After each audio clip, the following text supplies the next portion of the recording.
беа нападнати млади деца. Млади деца кои што ја говореа вистината. А вистината е дека водата во Гостивар и во пола држава е загадена и не е за пиење.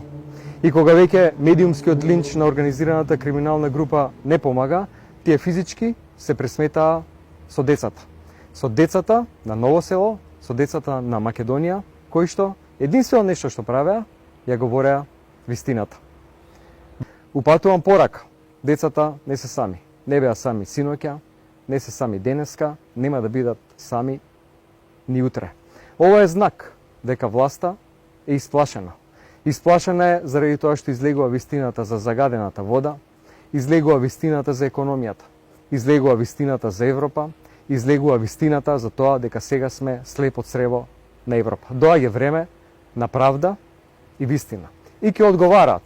Ќе одговараат за сите криминали, а најмногу за тоа што посегнаа по децата. Ако ова е порака, дека секој кој што мисли различно и кој што ја говори вистината, ќе биде замолчен и со него физички ќе се пресметаат, упатувам јасна порака. Нема да им успее. Доаѓа време на вистина и правда.